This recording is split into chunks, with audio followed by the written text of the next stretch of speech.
Hello students, welcome to my YouTube channel. Today I discuss a vital video for class 10 Madhyamik exam 2027 subject history.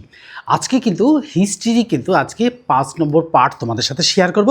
আর এই 5 নম্বর part share করার সাথে সাথে কি হবে না, এখান থেকে যে প্রশ্নগুলো হবে অর্থাৎ কোন চ্যাপ্টার থেকে, অর্থাৎ এই চ্যাপ্টারটা হচ্ছে ইতিহাসের ধারণা থেকে। এই ইতিহাসের ধারণা থেকে কিন্তু আমরা 10 পৃষ্ঠা থেকে 12 পৃষ্ঠা কিন্তু আজকে শেয়ার করব। আর শেয়ার করার সাথে সাথে এখান থেকে যে প্রশ্নগুলো হবে অর্থাৎ 1 নম্বর এবং 2 নম্বর প্রশ্ন, এই সব প্রশ্ন কিন্তু উত্তর সমেত বোর্ডে শেয়ার করব। তো উত্তর সমেত বোর্ডে শেয়ার করলে কি হবে না, এখান থেকে যে প্রশ্নগুলো আমি শেয়ার করব সেগুলো ফার্স্ট সামেটিভ তথা টেস্ট এক্সাম তথা 2027 সালের মাধ্যমিক পরীক্ষার জন্য কিন্তু ভীষণ ইম্পর্টেন্ট। তাই ইম্পর্টেন্ট বলবো কেন না, ইম্পর্টেন্ট বলবো এই জন্য যে আমি আমার এই দ্য লার্নিং চ্যানেল থেকে যে প্রশ্নগুলো শেয়ার করেছি 2026 সালে সেই সব প্রশ্নই কিন্তু পরীক্ষায় এসেছি, এর বাইরে কিন্তু কোনো কোশ্চেনই আসেনি। তাই আমি বলবো যে এখান থেকে যে প্রশ্নগুলো শেয়ার করা হবে সেগুলো ফার্স্ট সামেটিভ তথা 2027 সালের মাধ্যমিক এমনকি টেস্ট এক্সামেও এইগুলোই আসবে। তাই 2027 সালের মাধ্যমিক পরীক্ষার জন্য কিন্তু কিছু কোশ্চেন তোমাদের ঝুলিতে গেল এবং কিছু নাম্বারও তোমাদের ঝুলিতে জড়ো হয়ে যাবে এখন থেকে। তা প্রথম থেকে যদি আমরা শুরু করি তাহলে কী হবে, তাহলে আমাদের এই সমস্যাগুলো আসবে না। তো আমি আজকে শেয়ার করব কোন বই থেকে, দেখো ইতিহাস ও পরিবেশ এই বাণী সংসদ, এই বইটা অর্থাৎ মানস ভট্টাচার্য, বিকাশ চন্দ্র সাহা, ঠিক এই বইটা থেকে। এই বইটা একটা সাধারণ বই, কিন্তু সাধারণ হলেও কি হবে, এই বইটা কিন্তু বইটার মধ্যে অসাধারণ কিছু আছে। সেই অসাধারণ কিছু কিন্তু আজকে তোমাদের সাথে ডিটেলস শেয়ার করব। আর শেয়ার করার সাথে সাথেই এখান থেকে যে প্রশ্নগুলো হবে সেগুলো কিন্তু সব শেয়ার করা হয়ে যাবে। আর শেয়ার করলেই কিন্তু 2027 সালের মাধ্যমিকে গিয়ে আমাদের কোনোরূপ সমস্যা আসবে না। তো আজকে শেয়ার করব ঠিক 10 পাতা থেকে 11-12 পাতা পর্যন্ত এখান থেকে শেয়ার করব। 12 পাতা পর্যন্ত শেয়ার করার সাথে সাথেই কি হবে না, এখান থেকে সব কোশ্চেনগুলো তোমাদের সাথে শেয়ার করা হয়ে যাবে। তাই আমরা কিন্তু 10 পাতায় চলে যাব। যার কাছে যে বই আছে, যদি এই বই থাকে তাহলে তো অবশ্যই এই বইটা নিয়ে বসবে। আর যার কাছে যে বই, যদি এই বই না থেকে যার কাছে যে বইটা আছে সে কিন্তু সেই বইটা নিয়েই বসবে, তাহলে কিন্তু কোনো সমস্যাই আর আসতে পারবে না। তো আমি আজকে শুরু করব 10 পাতা। দেখো পরিবেশের ইতিহাস, এইখান থেকে শেয়ার করব। দেখো আমি ইতিহাসটা মানে কি বলতো, লাইন তুলে পড়তে হয়, আর তা না হলে কিন্তু হয় কি সমস্যাগুলো থেকেই যায়। এই লাইন তুলে পড়লে কি হয়, এখান থেকে যে প্রশ্নগুলো শেয়ার করা হয় সেগুলো কিন্তু পরীক্ষায় আসে, এর বাইরে কিন্তু কোনো কোশ্চেন আসে না, এটা কিন্তু তোমরা জানো। অর্থাৎ দেখে নিলেই হবে, অর্থাৎ তোমাদের কাছে যে প্রশ্নগুলো যাচ্ছে সেগুলো কিন্তু ভীষণই ইম্পর্টেন্ট।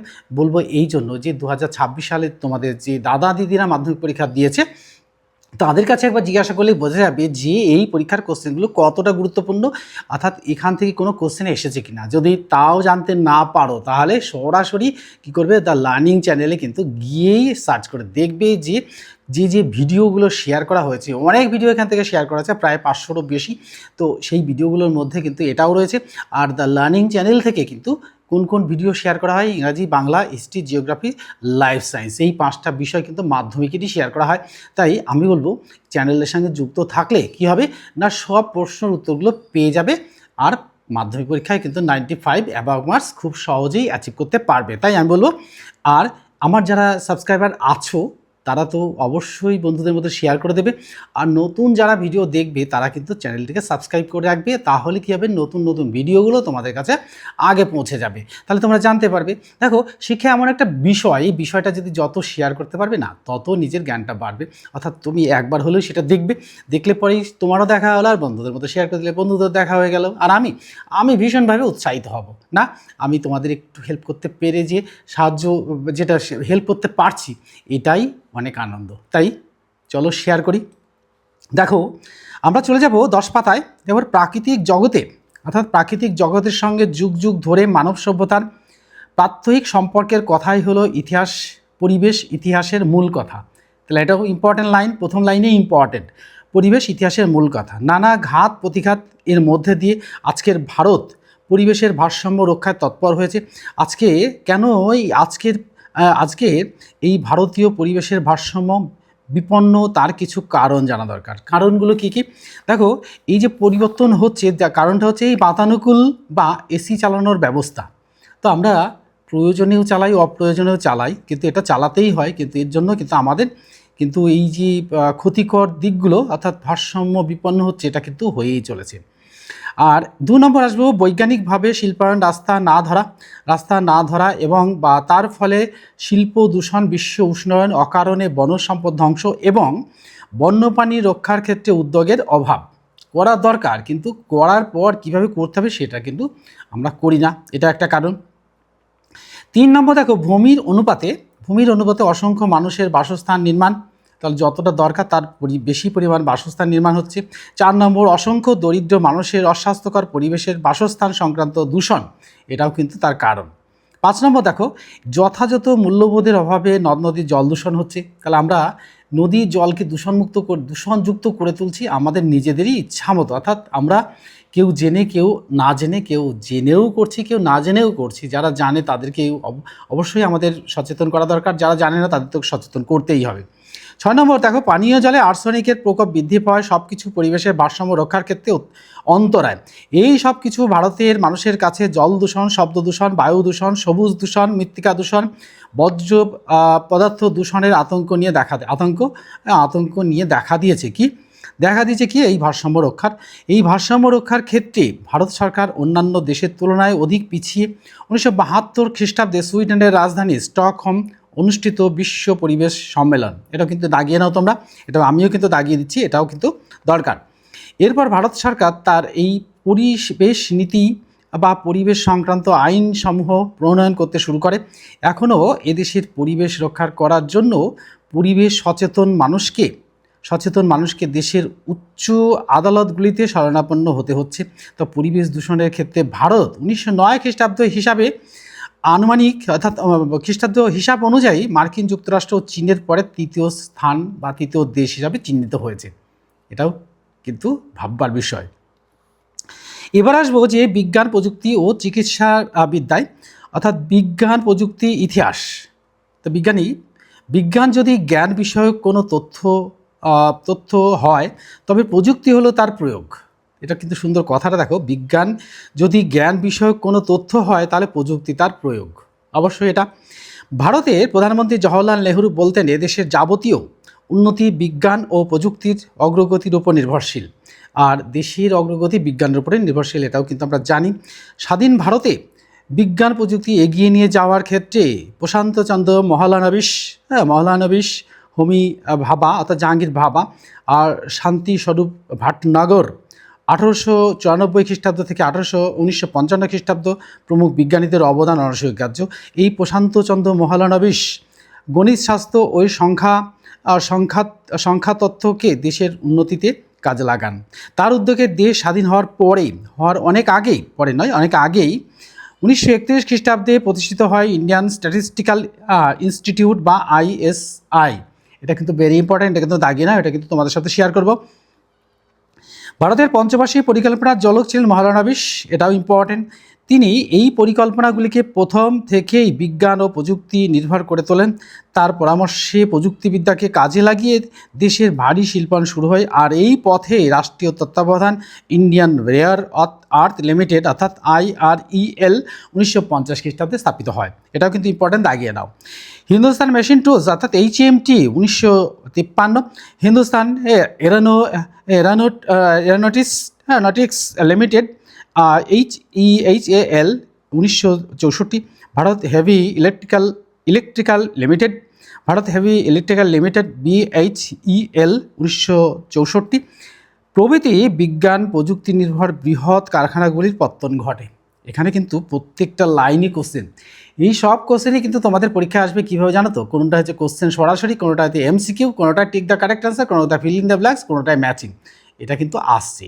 এর মধ্যে থেকে একটা করে কোশ্চেন করে রাখো, তাহলে কোশ্চেন করে রাখলে কিন্তু সেই ধরনের কোশ্চেনই কিন্তু পরীক্ষায় আসবে, এটা কিন্তু 100% শিওর।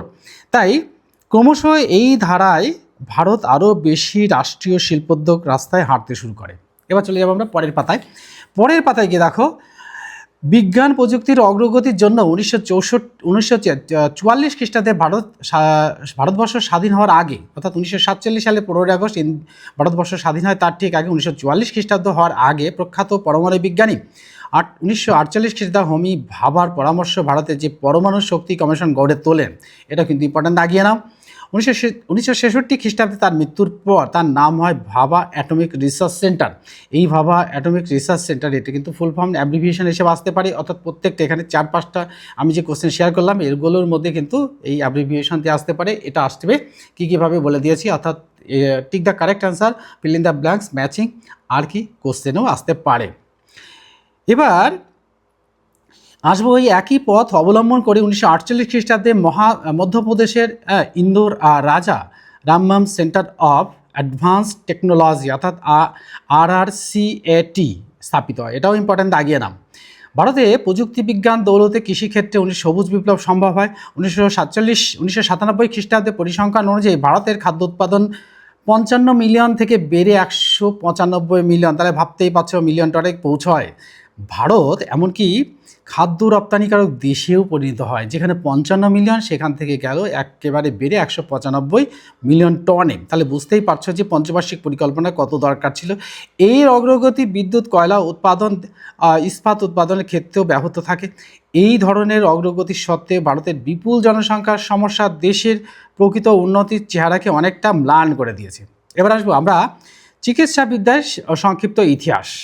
আধুনিক ভারতে চিকিৎসাবিদ্যার ইতিহাস ও ঔপনিবেশিক শাসনের অন্যতম ফলপ্রসূ। ভারতীয়রা তাদের এই রোগ নিরাময়ের জন্য মূলত কবিরাজি বা হোমিওপ্যাথি বা কবিরাজি চিকিৎসায় আশ্রয় নিত। কিন্তু এ দেশে ইংরেজ শাসনের সূত্রপাতের পরে আধুনিক পাশ্চাত্য চিকিৎসার সঙ্গে তাদের কোনো পরিচিত ছিল না, অর্থাৎ পরিচয় ছিলই না।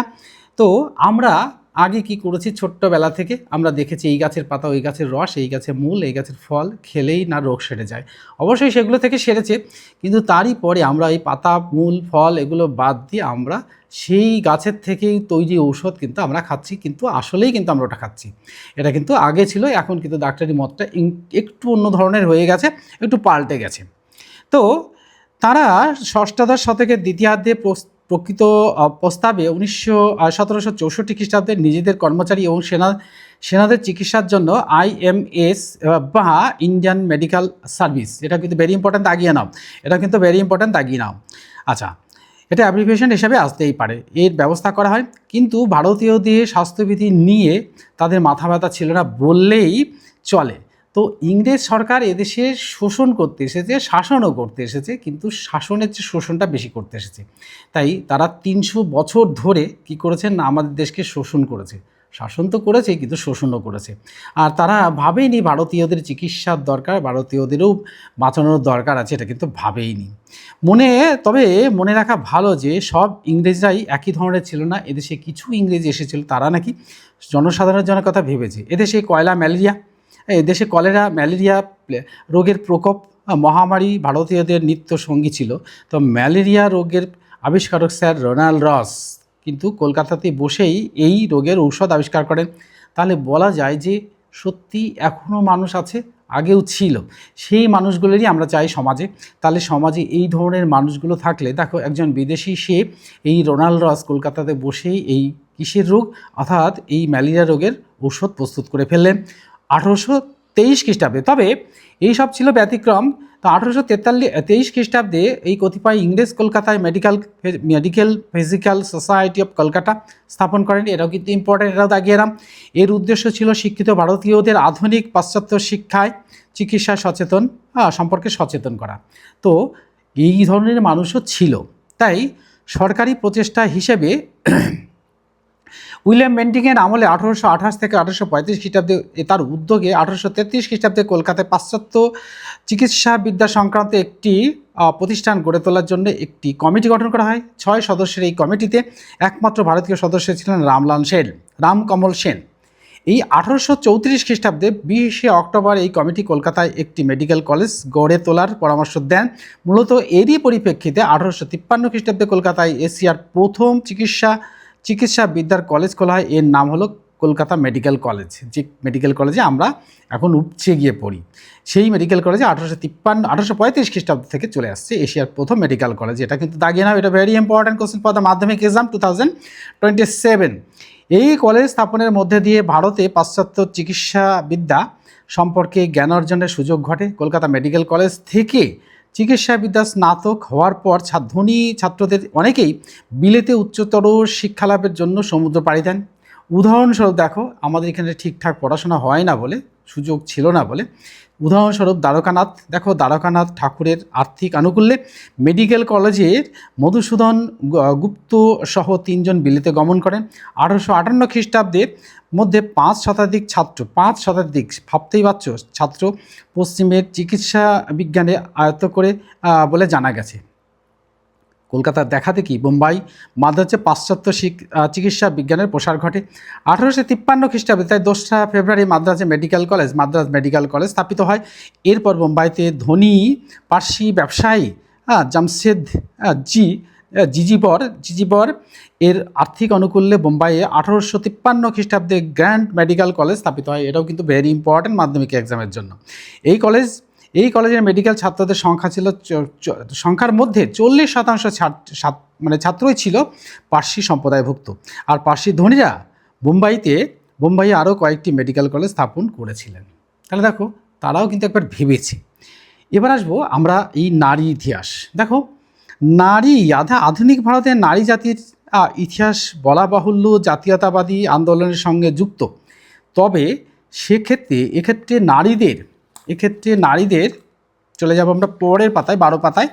নারীদের নিজস্ব কোনো আন্দোলন বা মঞ্চ ছিল না। বেশিরভাগ ক্ষেত্রেই তারা পুরুষ আন্দোলনকারীদের সহযোগী হিসাবে জাতীয়তাবাদী আন্দোলনে অংশগ্রহণ করেন। ভারতীয় রাজনীতিতে গান্ধীজির উত্থানের পর জাতীয় আন্দোলনের নারী জাতির অংশগ্রহণের এক স্বতঃস্ফূর্ত ভাবাবেগ লক্ষ্য করা যায়। আর তার আহ্বানে সাড়া দিয়ে নারী জাতির একটি বড় অংশ ব্রিটিশ বিরোধী আন্দোলনে যোগদান করে। তবে এক্ষেত্রে প্রশ্ন তোলা যায় যে নারীরা কি গান্ধী নেতৃত্বের আগে আন্দোলনে অংশগ্রহণ করেনি? হ্যাঁ, করেছে। 1931 খ্রিস্টাব্দে অনুষ্ঠিত বাংলা মহিলা সম্মেলন এর অধিবেশনে এই সময়ে বিপ্লবী নারী সরলা দেবী চৌধুরানী কংগ্রেস নেতৃত্বের বিরুদ্ধে ঘোষণা করেন। কংগ্রেসের পুরুষ নেতৃত্ব কংগ্রেসী আন্দোলনে নারী সমর্থনের জন্য নারীদের কাজে লাগালেও পরিণত তাদের কোনো সুযোগ দেয় না। তিনি বলেন যে আইন প্রণয়নকারী হিসাবে নারীদের কংগ্রেস চায় শুধুমাত্র আইন আন্দোলনকারী হিসেবে। এক্ষেত্রে প্রগতিশীল কমিউনিস্টদেরও খুব একটা বড় ভূমিকা লক্ষ্য করা যায়নি। চীনা কমিউনিস্ট নেতা মাও জেদাং মজুরির প্রশ্নে নারী পুরুষ শ্রমিকের মধ্যে ভেদাভেদ তুলে দিতে সক্ষম হয়েছিলেন। নারী পুরুষের মধ্যে যে ভেদাভেদ তুলে দেওয়া, এটা কিন্তু সক্ষম হয়েছিল কিন্তু মাও জেদাংয়ের নেতৃত্বে এটা হয়েছিল। গান্ধীজি বা কংগ্রেস নেতৃত্বে এ ব্যাপারে কোনো উচ্চবাচ্য করেননি। কমিউনিস্ট নেতারাও নন, কেউ উচ্চবাচ্য করেনি। স্বাধীন ভারতে এর কোনো ব্যতিক্রম লক্ষ্য করা যায়নি। এইটুকুই কিন্তু আজকে আমি শেয়ার করব। আর শেয়ার করার সাথে সাথে আমি বলবো যে এখান থেকে যে প্রশ্নগুলো আজকে 1 নম্বর 2 নম্বর শেয়ার করব, সেইগুলোই কিন্তু তোমাদের ফার্স্ট সামেটিভ তথা 2027 সালে মাধ্যমিক এবং টেস্ট, অর্থাৎ আগে টেস্ট তারপর 2027 সালে মাধ্যমিক পরীক্ষার জন্য ভীষণ গুরুত্বপূর্ণ। এই প্রশ্নগুলো কিন্তু তোমরা করো। আজকে তোমাদের যে কোশ্চেনগুলো শেয়ার করছি উত্তর সমেত, এটা কিন্তু কপি করে রেখো এবং বন্ধুদের মধ্যে শেয়ার করে দেখো। তাহলে আজকে প্রথম প্রশ্নই হচ্ছে, দেখো প্রথম প্রশ্নে চলে যাব, একটা করে প্রশ্ন শেয়ার করব আর তার সাথে সাথে কিন্তু উত্তরটাও শেয়ার করে দেবো। দেখো, প্রথম প্রশ্ন হচ্ছে, 1 নম্বর প্রশ্নটা হচ্ছে যে সুইডেনের রাজধানীর নাম কি? সুইডেনের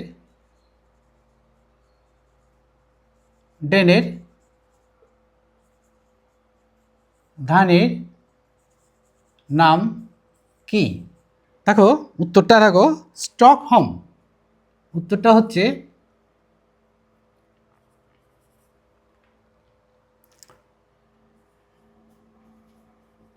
হোম। একটা কোশ্চেন কিন্তু তোমাদের সাথে শেয়ার করা হয়ে গেল। 2 নম্বর কোশ্চেন শেয়ার করব, কত খ্রিস্টাব্দে সুইডেনের রাজধানীতে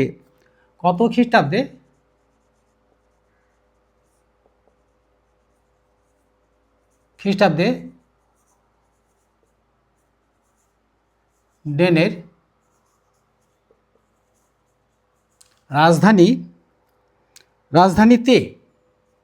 রাজধানীতে বিশ্ব পরিবেশ সম্মেলন হয়। বিশ্ব পরিবেশ সম্মেলন হয়। উত্তরটা হবে কত? 1972 সালটা হচ্ছে 1972 সাল। এবার আমি 3 নম্বর কোশ্চেন শেয়ার করব। 3 নম্বর কোশ্চেনটা দেখো যে কত সালে ভারত পরিবেশ দূষণের ক্ষেত্রে কত সালে ভারত পরিবেশ দূষণের ক্ষেত্রে তৃতীয় দেশ হিসাবে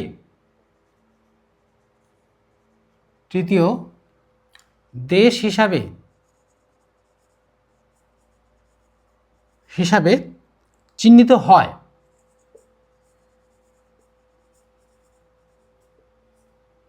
হয়? উত্তরটা হচ্ছে 2009 সালে। এবার আমি 4 নম্বর কোশ্চেন শেয়ার করব। 4 নম্বর কোশ্চেনটা দেখো কার উদ্যোগে কত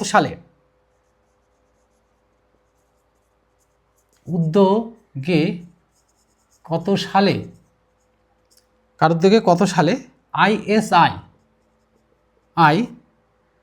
প্রতিষ্ঠিত হয়?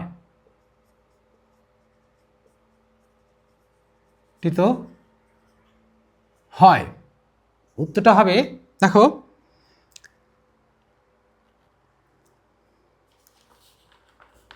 1931 সালে। কার উদ্যোগে? প্রশান্ত চন্দ্র মহলানবিশ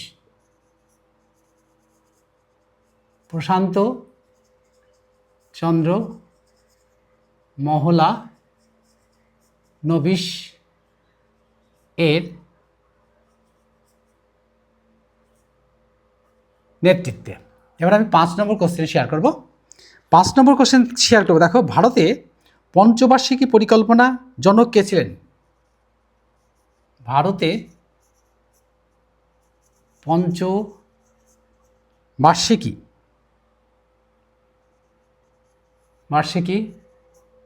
পরিকল্পনার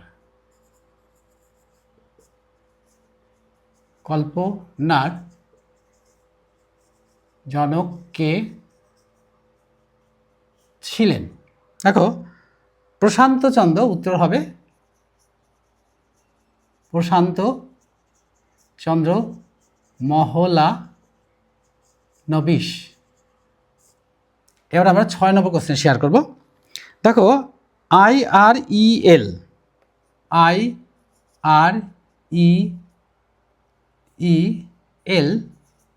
এর পুরো নাম কি? কত সালে এটি প্রতিষ্ঠিত হয়?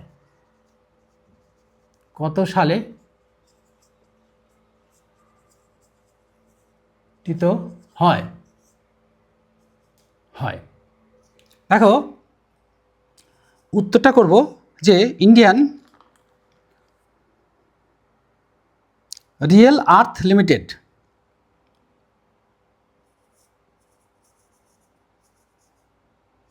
ইন্ডিয়ান রিয়ার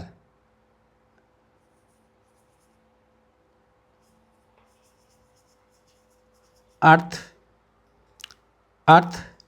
লিমিটেড কত সাল? 1950 সাল। 1950 সালে। এবার আসবো আমরা 7 নম্বর কোশ্চেন। 7 নম্বর কোশ্চেন HMT এর পুরো নাম কি? HMT এর পুরো নাম কি? কত সালে এটি প্রতিষ্ঠিত হয়? দুটো করে কোশ্চেন লেগে রয়েছে কিন্তু দেখো HMT হচ্ছে হিন্দুস্তান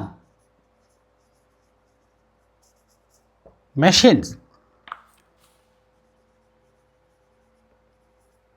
টুলস কত সালে? সালটা হচ্ছে 1953 সালটা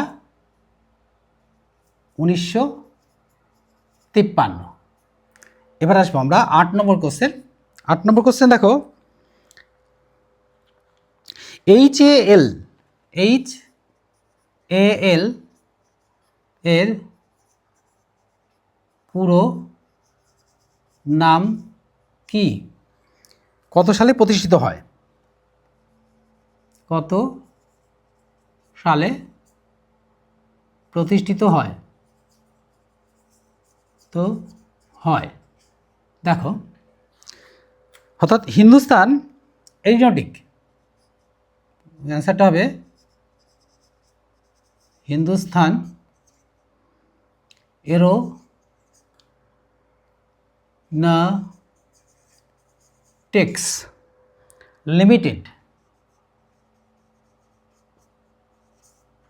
লিমিটেড কত সালে প্রতিষ্ঠিত হয়? সালটা হচ্ছে 1964। 1964 সালটা 1964। এখানে কিন্তু এই 8টা কোশ্চেন কিন্তু শেয়ার করা হয়ে গেল। 8টা কোশ্চেন শেয়ার করার সাথে সাথেই এখান থেকে যে যে কোশ্চেনগুলো শেয়ার করলাম এগুলো কিন্তু কি হবে না 2027 সালের মাধ্যমিক পরীক্ষার জন্য কিন্তু ভীষণই গুরুত্বপূর্ণ। এবার আমরা 9 নম্বর কোশ্চেন শেয়ার করব। 9 নম্বর কোশ্চেন শেয়ার করার আগে আমাদের বোর্ডটাকে ক্লিন করে দিতে হবে। আর বোর্ডটাকে ক্লিন করার সাথে সাথে আমি বলবো যে আমার যারা সাবস্ক্রাইবার আছো তারা কিন্তু বন্ধুদের মধ্যে এটা শেয়ার করে দিও। আর নতুন যারা ভিডিও দেখছো তারা কিন্তু চ্যানেলটিকে সাবস্ক্রাইব করে রাখবে। তাহলে কি হবে, তাহলে কিন্তু সবার আগে তোমাদের কাছে ভিডিওগুলো চলে যাবে আর তোমরা কিন্তু সেই সম্পর্কে জানতে পারবে। অর্থাৎ 2027 সালের মাধ্যমিক পরীক্ষাটা খুব ভালো হবে। অর্থাৎ 95 অ্যাবাভ মার্কস করতে গেলে কিন্তু এখন থেকেই পড়া শুরু করতে হবে, তাহলে কোনো সমস্যা আসবার কথা নয়। তো বিগত বছরে অর্থাৎ বিগত মাধ্যমিক পরীক্ষায় অর্থাৎ মাধ্যমিক 26 যারা দিয়েছো তারা কিন্তু জানে যে এই চ্যানেল থেকে যে কোশ্চেনগুলো শেয়ার করা হয় সেগুলো কিন্তু পরীক্ষায় আসে। এবং তোমাদের যদি দাদা দিদিরা থাকে তাহলে কিন্তু তাদের কাছে জিজ্ঞাসা করবে যে এখান থেকে কোশ্চেনগুলো পরীক্ষায় আসে কি না। আর যদি তারাও না বলতে পারে সরাসরি লার্নিং চ্যানেলে গিয়ে কী করবে, দ্য লার্নিং চ্যানেলে গিয়ে দেখবে যে এই চ্যানেলে 5টা বিষয় অর্থাৎ মাধ্যমিক যে ইংরেজি, বাংলা, হিস্ট্রি, জিওগ্রাফি আর লাইফ সায়েন্স এটা কিন্তু শেয়ার করা হয়। আর শেয়ার করা যেগুলো কোশ্চেনগুলো শেয়ার করা হয় এগুলো কিন্তু পরীক্ষায় আসে। তা তোমরাও তাই করো। দেখো এবার আসবো আমরা 9 নম্বর কোশ্চেন শেয়ার করব। 9 নম্বর কোশ্চেন দেখো, BHEL এর পুরো নাম কি? আর কত সালে এটা তৈরি হয়? কত সালে প্রতিষ্ঠিত হয়? দেখো BH এর নাম ভারত হেভি। উত্তরটা হচ্ছে ভারত হেভি ইলেকট্রিক্যাল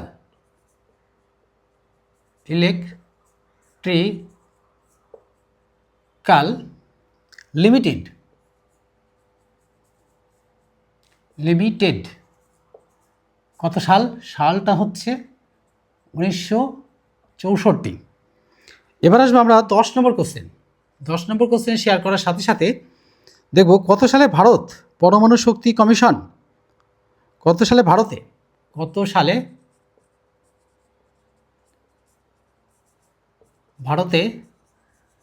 পরমাণু শক্তি কমিশন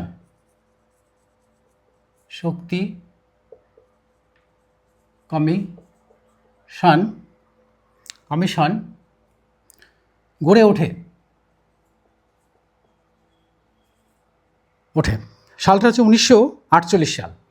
উত্তরটা হবে 1948 সাল। এবার আমরা 11 নম্বর কোশ্চেন শেয়ার করব। এবার চলে যাবো আমরা পরের পাতাতে। দেখো 11 নম্বর কোশ্চেন শেয়ার করব। দেখো RRCAT এর পুরো নাম কি? এটি কত সালে তৈরি হয়? এটি কত সালে তৈরি হয় বা প্রতিষ্ঠিত হয়? দেখো উত্তরটা হচ্ছে হবে যে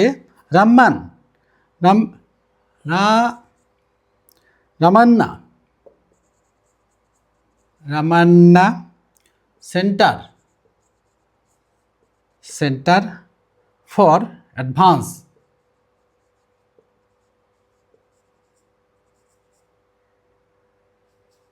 অ্যাডভান্সড টেকনোলজি।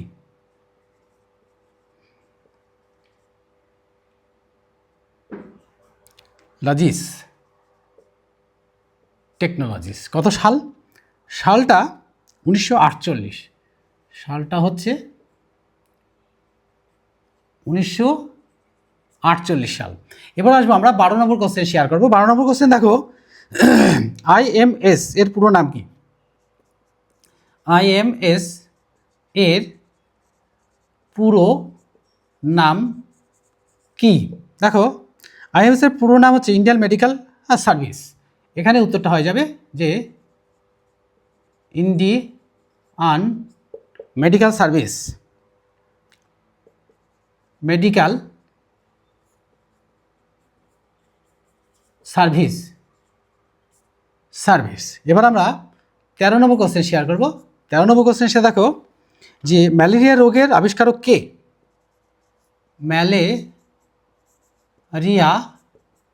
রোগের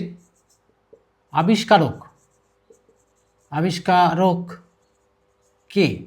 দেখো, স্যার রোনাল্ড রস। উত্তরটা হবে স্যার রোনাল্ড রস।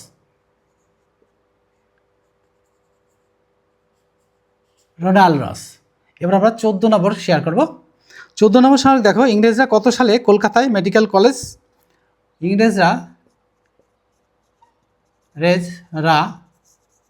কত সালে কলকাতা মেডিকেল ও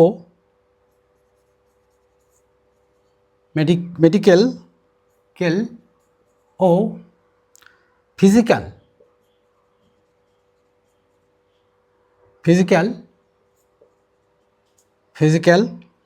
সোসাইটি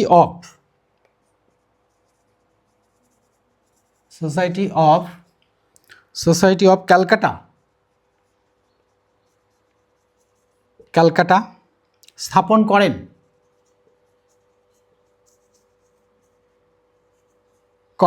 সালটা 1823 সাল। উত্তরটা হবে 1823 সাল। এবার আসবো আমরা 15 নম্বর কোশ্চেন। 15 নম্বর কোশ্চেন, এশিয়ার প্রথম মেডিকেল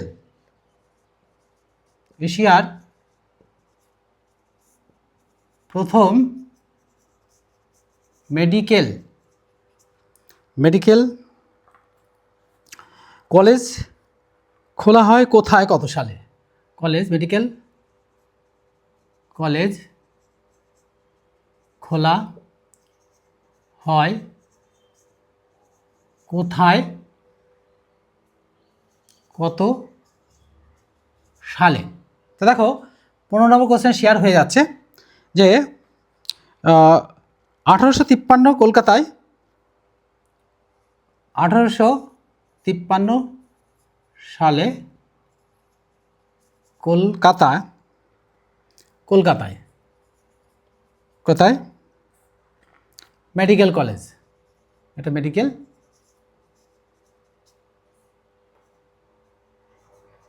কলেজ খোলা হয়। আচ্ছা, এবার আমরা 16 নম্বর কোশ্চেন শেয়ার করব। 16 নম্বর কোশ্চেন দেখো, মাদ্রাজ মেডিকেল কলেজ কবে প্রতিষ্ঠিত হয়? মাদ্রাজ মেডিকেল কলেজ কবে প্রতিষ্ঠিত হয়? দেখো, 1853 সালে 2রা ফেব্রুয়ারি। উত্তরটা হবে 1853 সালের 2রা ফেব্রুয়ারি। এবার আমরা 16 নম্বর কোশ্চেন হয়ে গেছে শেয়ার করা। এবার আমরা 17 নম্বর কোশ্চেন শেয়ার করব। কিন্তু 17 নম্বর কোশ্চেন শেয়ার করার আগে আমাদের করতে হবে কি, আমাদের বোর্ডটাকে কিন্তু একটু ক্লিন করে নিতে হবে। আর বোর্ডটাকে ক্লিন করে না নিতে পারলে কিন্তু আমাদের সমস্যা হবে, বাকিগুলো শেয়ার করতে পারবো না। 17 নম্বর কোশ্চেন শেয়ার করবো এবার। আর বাকি মাত্র কয়েকটা কোশ্চেন আছে, এই কটা শেয়ার করা হয়ে গেলেই কিন্তু আমাদের শেয়ার করা হয়ে যাবে। আর শেয়ার করার সাথে সাথে বলবো, আমার যারা সাবস্ক্রাইবার আছো তারা কিন্তু বন্ধুদের মধ্যে এটা শেয়ার করে দিও। আর নতুন যারা ভিডিওটি দেখছো তারা কিন্তু চ্যানেলটিকে সাবস্ক্রাইব করে রাখবে। তাহলে কী হবে, ভিডিওটি তোমাদের কাছে প্রথমে চলে যাবে। আর প্রথমে যাওয়া মানেই তোমরা কিন্তু মাধ্যমিক 27 এর জন্য প্রিপারেশনের রাস্তা কিন্তু খুলে নেবে। তাই শুধু এই চ্যানেলে মাধ্যমিক নয়, মাধ্যমিক থেকে এইচএস পর্যন্ত সমস্ত ভিডিও এখান থেকে শেয়ার করা হয়। প্রয়োজনে তোমরা তোমাদের প্রয়োজনে সেগুলো দেখে নেবে। আর আজকে যেহেতু মাধ্যমিক 2027 সালের জন্য প্রিপারেশন নিচ্ছি, অর্থাৎ ফার্স্ট সামেটিভ তথা টেস্ট এক্সাম তথা 2027 সালের মাধ্যমিকের জন্য কিন্তু প্রিপারেশন আমাদের শুরু হয়ে গেছে, তোমরা কিন্তু শুরু করে দাও। এবার আমি শেয়ার করবো 17 নম্বর কোশ্চেন থেকে। দেখো 17 নম্বর কোশ্চেন শেয়ার করব, 16 নম্বর 17 নম্বর হয়ে গেছে। 17 নম্বর কোশ্চেন দেখো, গ্র্যান্ড মেডিকেল কলেজ কবে কোথায় প্রতিষ্ঠিত হয়? মেডিকেল কলেজ কবে কোথায় প্রতিষ্ঠিত হয়? দেখো উত্তরটা হবে 1845 বোম্বাইতে। উত্তরটা লিখেছি 1845 সালে বোম্বাইতে। এবার 18 নম্বর কোশ্চেন শেয়ার করব। 18 নম্বর কোশ্চেন দেখো, বাংলা মহিলা সম্মেলন কবে অনুষ্ঠিত হয়? বাংলা মহিলা সম্মেলন কবে অনুষ্ঠিত হয়?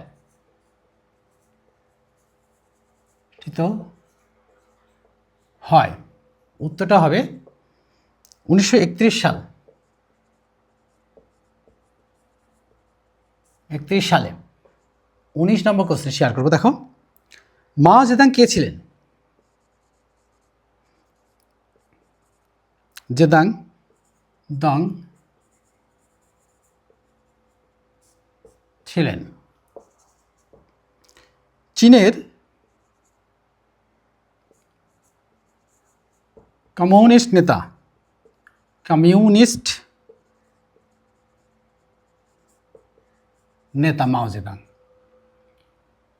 20 নম্বর কোশ্চেন অর্থাৎ লাস্ট কোশ্চেন শেয়ার করব। লর্ড উইলিয়াম বেন্টিং কে ছিলেন? Lord William Bentinck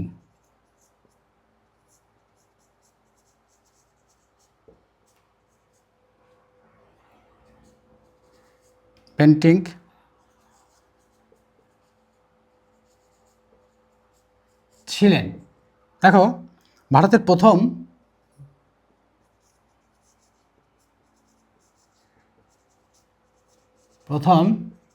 governor general.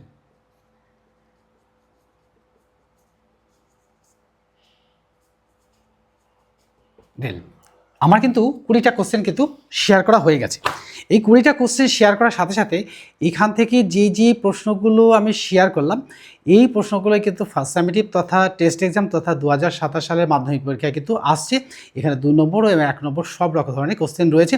আর বাকি কোশ্চেন বড় কোশ্চেন কিন্তু শেয়ার করব ঠিক সময় মতো, তোমরা সঙ্গে থাকো।